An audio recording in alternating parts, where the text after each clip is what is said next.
Okay, I'd like to introduce our next presentation, Lisa Pontecorvo with Stopways. She will be speaking on residential energy assessment and disclosure, otherwise known as READ.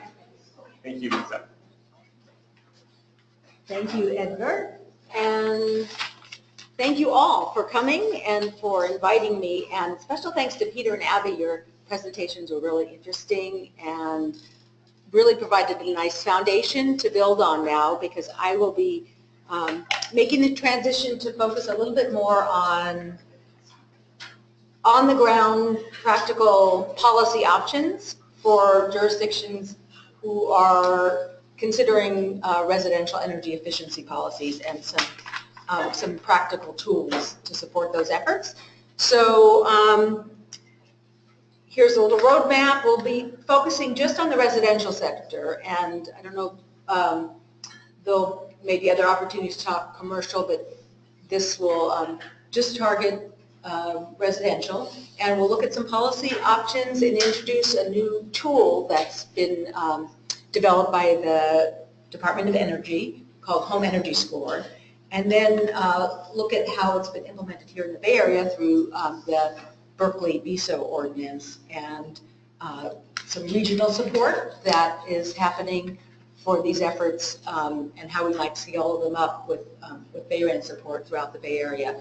And this last item, from READ to retrofit, I'm going to hope will make sense by the time we arrive at the end of the presentation. So I'm going to start with well, I thought this was started with the big picture, climate change, but I think the way you put it, Peter, was it like to save, I think I tried to write it down, save the planet and all life on the planet. I like that even better.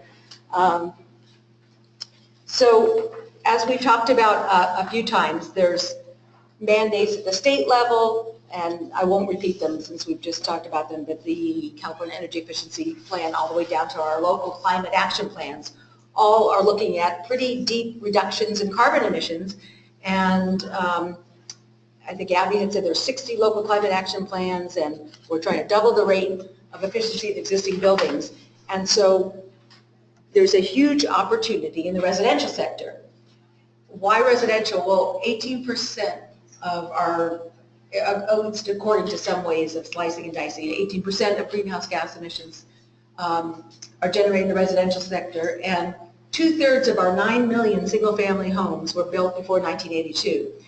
And when you think about it, we have our cars that we kind of turn over for more efficient models that get better fuel mileage every 10, some people might keep their car 20 years, but our homes, many of them, remain standing with quite outdated and sometimes unsafe energy systems. And we see this as a huge opportunity waiting to be targeted for reducing emissions through improved efficiency. So again, as someone had mentioned earlier, I think a regional framework makes sense because it creates that level playing field, and it makes it, I think, a lot simpler and less expensive and administratively less burdensome if several jurisdictions throughout the Bay Area had kind of a similar approach in a coordinated effort. So our strategy is to develop some kind of policy framework that could work for regional consistency, but at the same time allow flexibilities, because of course each city has its own council, each county has its own board of supervisors, and they'll need to develop their own policies that make sense to meet their own customized local needs. So some of the policy options that you might consider, of course, range from just voluntary programs and all the way up to mandating, or up to either just offering energy assessments and mandating energy assessments and disclosure, requiring upgrades that are actual physical improvements to the building, and various combinations. So that's the range, the landscape of options that we're going to look at. So starting with voluntary, those are ones that are in place in various ways, shapes, and forms through rebates, through the PACE program. there are, to the Energy Upgrade California, there are various voluntary market-driven kinds of approaches to improving efficiency. On the other end of the scale, there are RECOs, residential energy conservation ordinances. And as you may know, Berkeley had RECO and SECO on their books until recently. And I will tell you a little bit more about their new policy that has eclipsed and supplanted their former ordinances. So the problem with RECOs, and they have been very, very difficult to administer and to enforce. It's very costly for homeowners. And by RECO, I'm generally referring to laws that require upgrades. So it's not just about assessing it and getting the information or disclosing that information. It's about mandating actual improvements to the building. And so there's been a lot of resistance to this, and certainly a lot of political opposition from the real estate community. But for those who are or may have pursued a RECO approach, again, just referencing something that was said earlier, there's a couple of different avenues.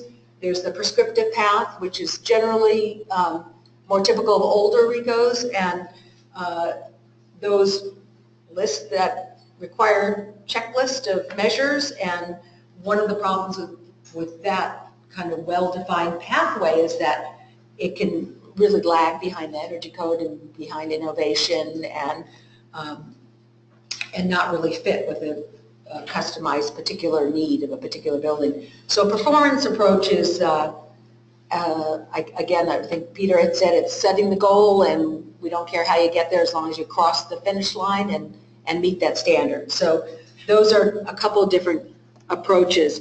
But there's a new approach that I wanted to share with you, and that's what I'm going to be focusing most on, and that's almost a new generation of policy alternatives that we're calling residential energy assessment and disclosure. So the idea here is that requirements to improve a building aren't part of the ordinance or part of the policy, but this can be an on-ramp for that, and it can set in motion a market transformation by making energy efficiency much more transparent in residential buildings. So the idea is that it builds that information into the calculations of buyers and sellers and realtors, and so all the different stakeholders, building professionals, policymakers, become much more explicitly aware of the energy efficiency level of a particular home. So the idea of READ is that it improves energy literacy because it helps people actually see what kind of energy performance a building might have. It empowers consumers by doing so, and the idea is to drive investments that actually catalyze real upgrades and therefore reduce emissions, improve comfort, health, and safety. But this is all contingent on some kind of metric that can reflect a very clear, simple rating system. And there are a couple of different kinds of ratings that I think are worth clarifying.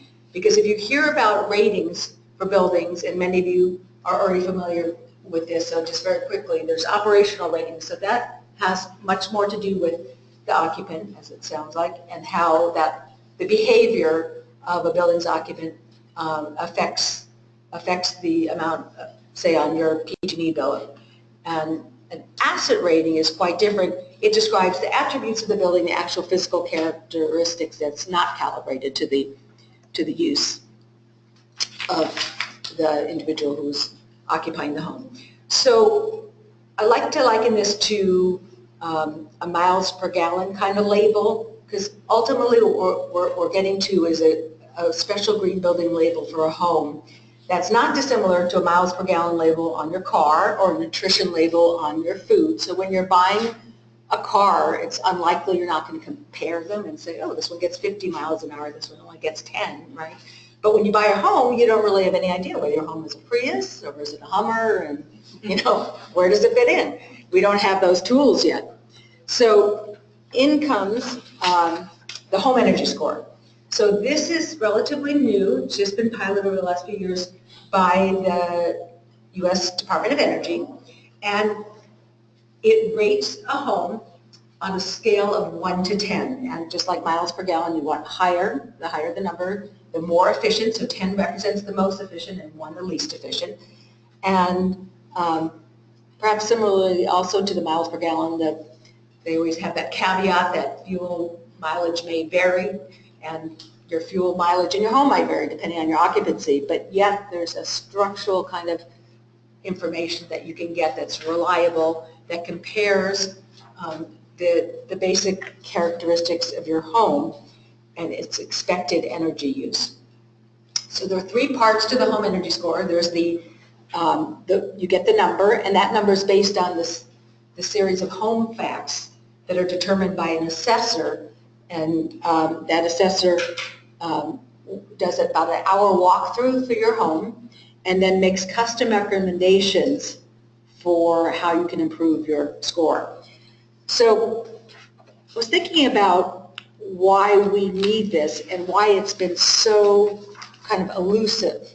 And one of the reasons, I think, is that it's very hard to compare the efficiency of homes, right? Because some things are easier to compare, and nobody says, like, love your new attic installation. It's just not very, just doesn't have that cachet and quite sexiness as your other kinds of home upgrades. So what we're looking for is some kind of standardized label where you can really compare 2 homes that are comparable in the same kind of climate zone, roughly the same size home, and shop around and see what their energy score is. So this is how it's done. There's no specialized equipment required, so it's different and not as granular as say, a HERS 2 rating, and it's not intended to be. But it is simple and more accessible in the sense that it's less expensive, less time consuming, and it can be done by a large number of building professionals. These are just some of the credential kinds of baseline credentials that are needed.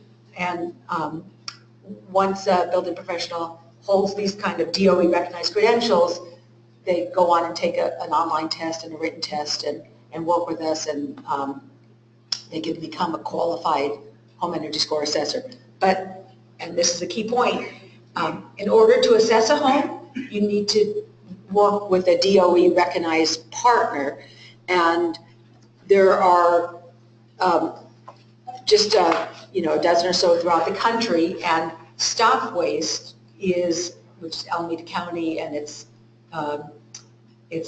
cities, is the partner for the DOE in the Bay Area. So we work with all 9 counties, and what we hope to do is invite you to participate in scaling up this program throughout the region. The only other one in California is in San Diego, and they are just getting off the ground. So we have actually put this to the test in the city of Berkeley, and with BayREN's support, we've been able to train assessors and help Berkeley implement it's the Berkeley Energy, no, actually it's the Building Energy Saving Ordinance, often confused with the Berkeley, but it's actually, B stands for building.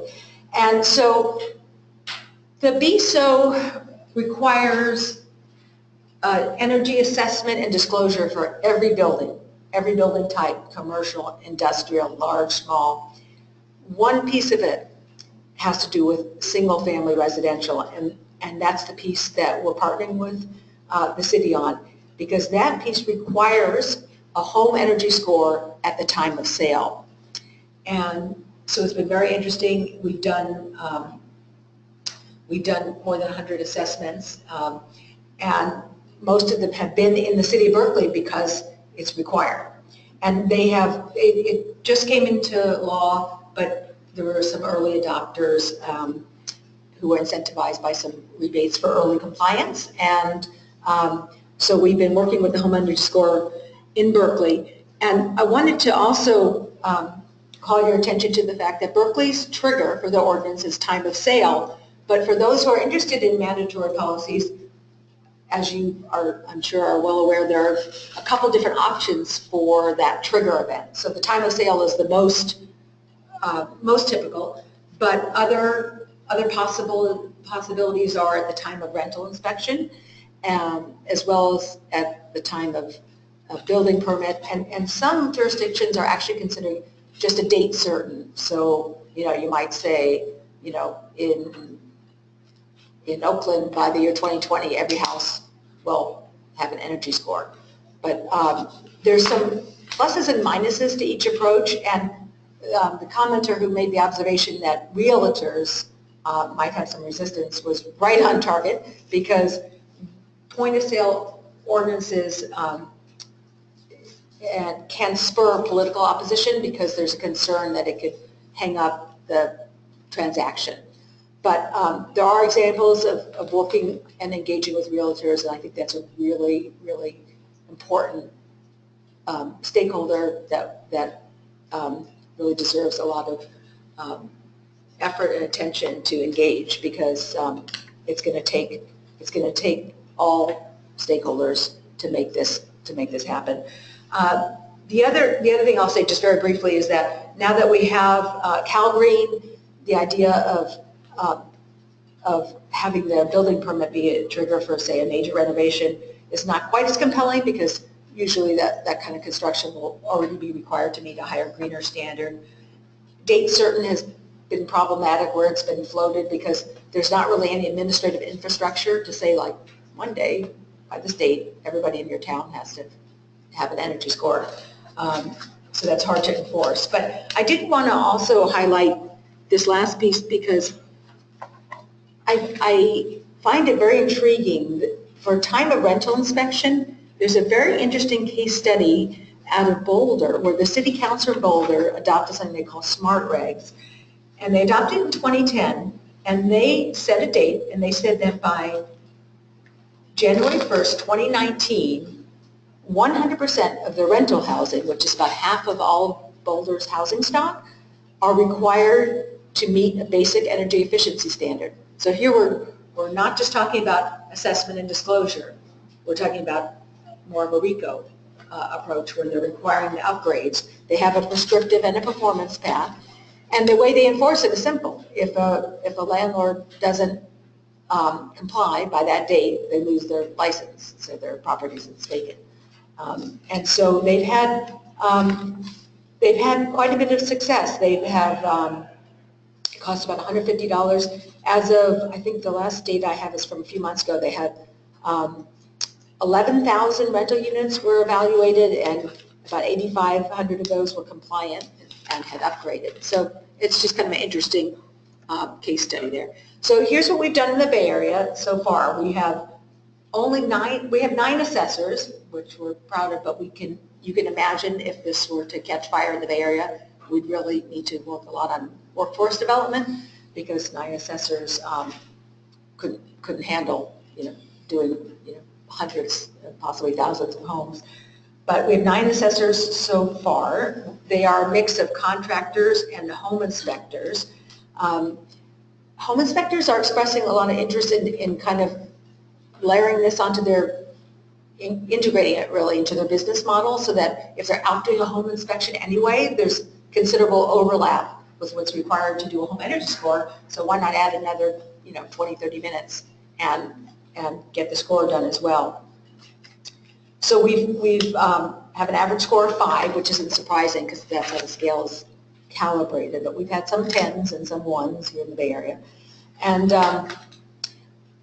some of the things we've learned just in this, and this has only been going on about 6 months, so it's still in its early stages here. But one of the things that's been most interesting for us to learn about was that once people get a score, it's really critical to let them know what the next step is.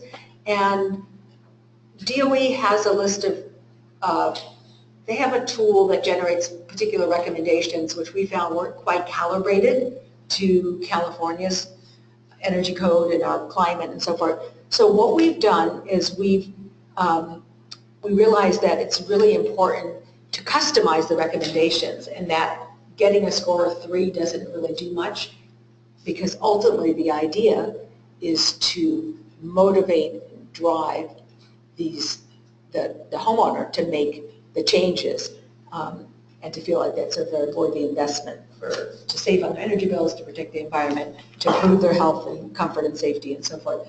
So what we've done is we created this form, and this is not part of the DOE, again, this is just part of our local program. And the idea is that we just dovetailed it so it meshes with the Energy Upgrade California program and the home upgrade program. So, I know you can't see that, but essentially what we do is we provide the score. The assessor makes these particular specific customer recommendations that make sense as tailored to that particular home. And if the score is a 6 or below, we've set up a system whereby the homeowner will automatically receive a follow-up call from a home upgrade advisor, which is a BayREN supported program as well, in which it's a neutral third party who can provide the homeowner with technical support to better understand and prioritize what kind of upgrades they might want to undertake. So I think there's a very strong synergy between the home energy score and the home upgrade program if we can mesh the recommendations. So the idea is that you have the score, you get your recommendations, you get this follow-up, and ideally it will result in actual upgrades where we can start tackling that huge opportunity for improved efficiency in the residential sector. So we're excited about what's coming up in 2016. These are the kinds of things we're working on at BayREN and Stop Waste. So again, policy work, and that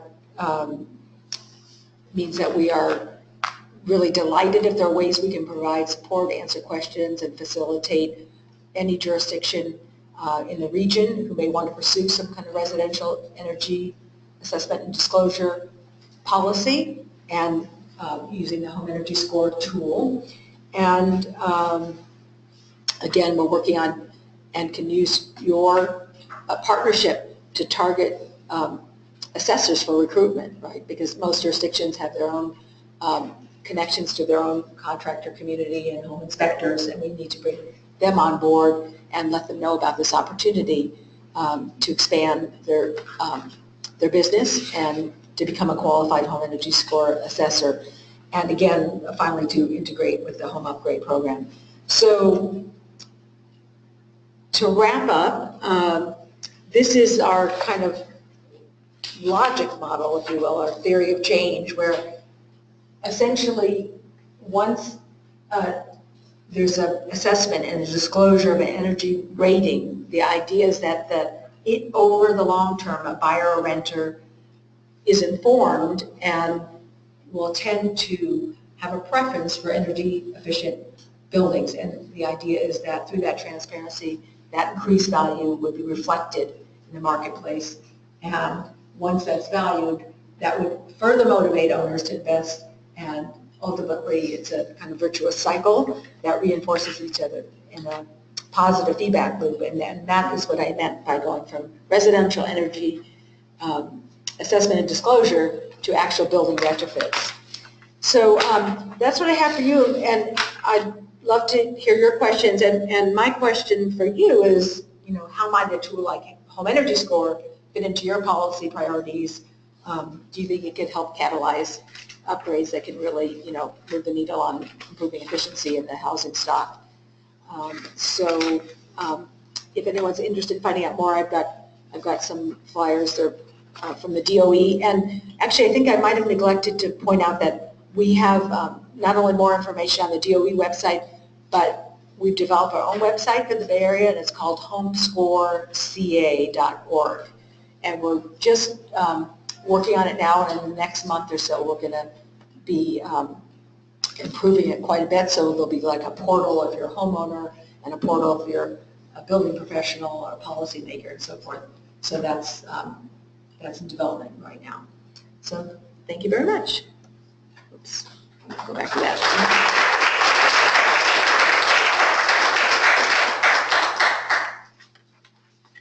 Absolutely. Any questions?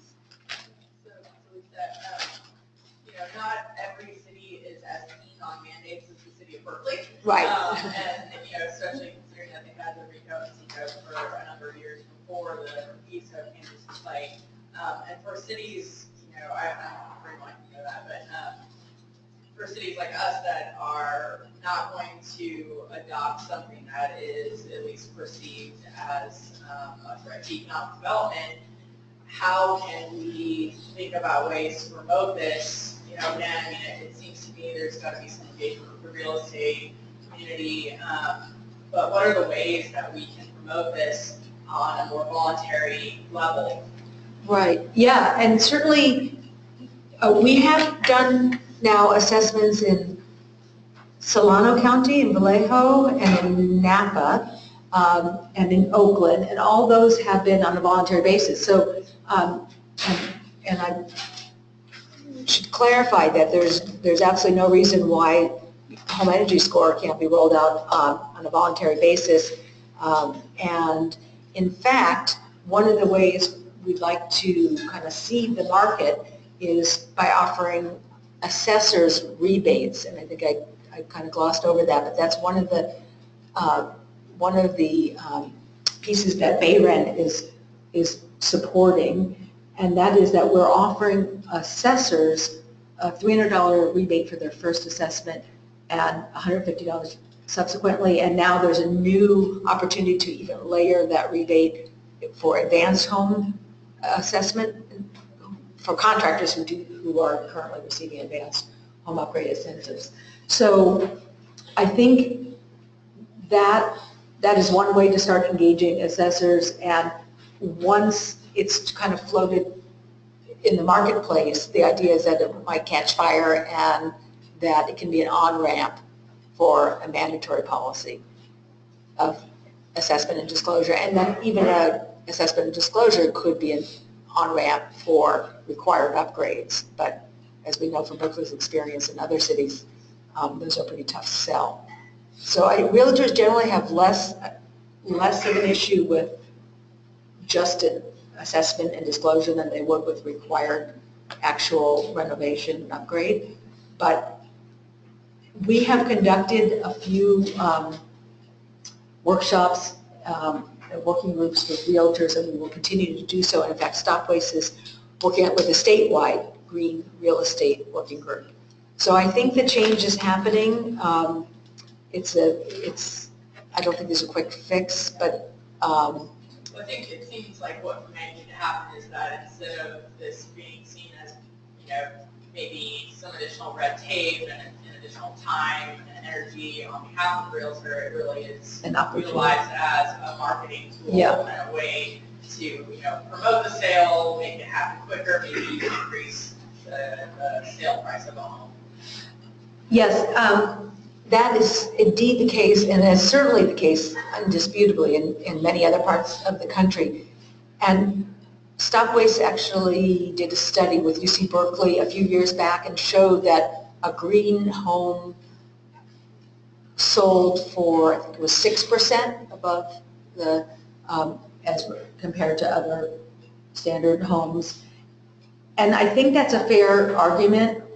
We get some pushback that in this hot, overinflated market, there aren't really a lot of people thinking, God, I wouldn't take that house, but it scored a 6 instead of a 7. But I think over time, that's entirely true, and that there are a handful of innovative realtors who are branding themselves as that they're in the green real estate market, and that is an opportunity. And I think it's an excellent point that we need to promote it as such. So I was going to say, I think it's just adding more to this conversation about corresponding rules and creation of so we're working right now on developing a VESCO as well, and it's been a big learning process because while a lot of the realtors in Piedmont also do work in Berkeley, so in one sense that's like a benefit to make it a little easier. Also, we're very different than Berkeley, and what we're trying to sort of do is to make it as little extra red tape as possible. I think the idea of having more building inspectors being trained to do this is really interesting and innovative and like intriguing. I'm in the process of buying a maybe now, and when we had our home inspection, when you said that, I just thought like, man, like, I would totally love to have that done if our home inspector gave that as an option. And I think that that's one way to reduce the red tape if you can get it drafted into a building inspection more easily. And then the other thing is for us, I think we require more disclosures at the time of sale than most other cities. We have to do, sellers have to do a housing record search and have all their permit history disclosed. They have to do sort of the super lateral inspection, which is pretty standard now, and then they also have to do sidewalk inspection. And so, because we already have these disclosures that have been rolled out at the time of sale, we're also trying to wrap the energy score into that set of disclosures to, again, it is still something extra, but there is precedent, I think, for getting it into existing things that have to be done at the time of sale, but it is a tricky line to walk. Yeah, those are very good points. And one workaround, it's not necessarily ideal, but what Berkeley's done is defer. They have the option of deferring the requirement for the home energy score rating to the buyer. And so they can sign off that the buyer will conduct a home energy score within 12 months. It's a little bit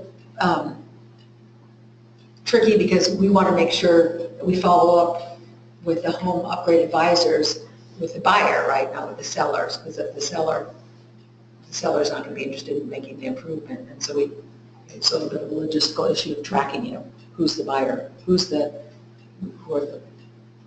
party who might actually make the upgrades, and it's a perfect time to do it, usually when somebody's moving into a new home. But yeah, I think rolling it in to a standard building inspection makes sense. And then another sort of analogy is, I don't know, when you're looking for buying your home, whether you have a walk score, but that's common in the MLS listings. And so it could be someday that you think, oh, I want a home with a walk score of 90 and a home energy score of 10, and that could just become the norm. But I think we're a ways off.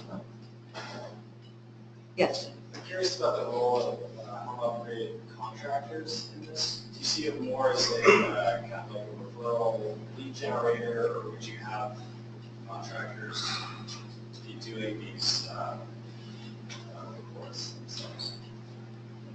Well, I think it can work both ways. I mean, certainly, let's say if a building inspector were to become a qualified home energy score assessor, that becomes a lead generator that would support the contractors. Now I think we'll see more contractors who want to add that credential under their belt to take the test to become a qualified home assessor, and then they can do the assessment, make the recommendation, and it kind of makes sense for them to want to engage with the homeowner on proposing upgrades. So it can work. Is there any path for them for the contractors to do a read after a home upgrade? Maybe be able to say that, hey, your home's scoring a lot better now. You can sell it for. Yeah, I mean, a before and after, and showing an improved score, I think could be very marketable and compelling, right? To say you went from a 3 and now you're a 7. Once the scale becomes as kind of familiar as the miles per gallon, but at this point, it's so new that we're still in that steep kind of educational curve. Yes.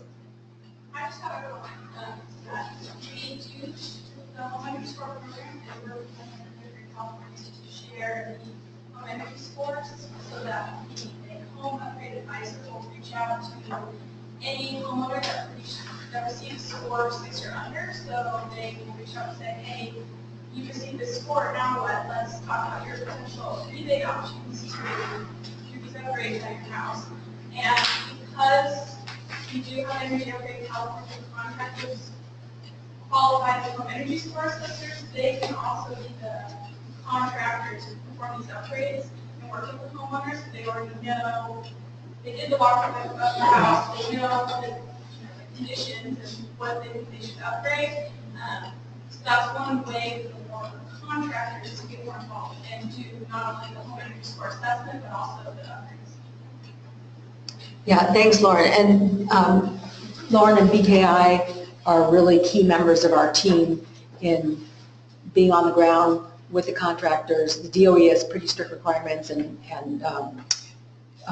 in terms of quality control and quality assurance. And so Lauren has been a big help in that regard. Yes? Just to build up the idea of tying a value to an increase in score, do you anticipate any efforts to gather data on that increase in score and house prices to see if you can tie a value to the score in the future? That has been done. I think the DOE is trying to do that because they have kind of a broader reach, so they're looking at different communities that have been rolling out home energy score to see if they can capture that data. And there is definitely some data to show a premium for green homes. And as I mentioned, the one study done by UC Berkeley showing a 6% increase here in California. But it would, I think it's a great point that we should kind of amalgamate that information so we could, make a clear, credible case. All right, thank you all.